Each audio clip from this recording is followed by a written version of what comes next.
Bagong bata na naman ba yan? Yes, kailangang kumayod para sa tuition ng anak. Tuition? Ang yaman mo na nga eh. Balita ko eh, dinadayo itong longgadog mo dito. Eh paano? Napakasarap ng longgadog mo na to. Kakaiba yung lasa niya sa lahat.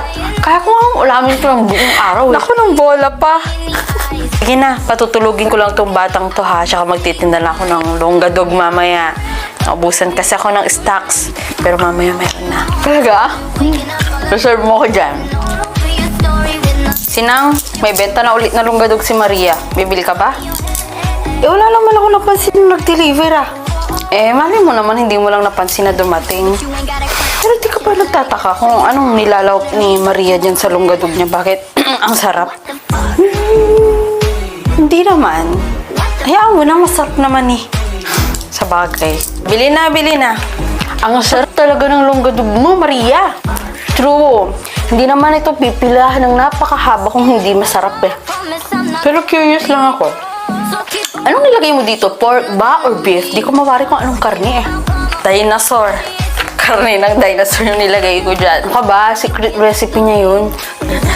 Nasarap pa rin nalagaan mo kanina. Ang cute-cute nun. Kinuha na ng nanay niya. Aba. Magaling ka sigurong mag-alaga ng bata kaya ang dami nagpapaalaga sa'yo.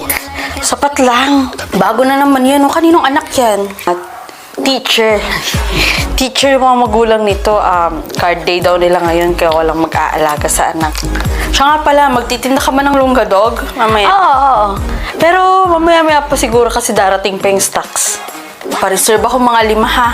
May mga bisita akong darating. Ipapatikim ko yung longgadog mo. Sure! Tingnan mo, Linda, oh. Sarap na sarap yung mga bisita natin sa longgadog ni Maria. Oo nga, kita ko nga eh. Dali lang, may tawag ah. Hello, Mare. Kumusta?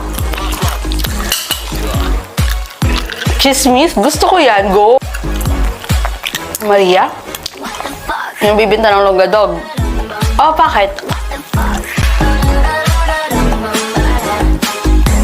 Ha? Oh, Linda. Ano nangyari sa'yo? Ba't mo sinukay yung longgadog? Sinang, hindi ka maniniwala sa sasabihin ko sa'yo.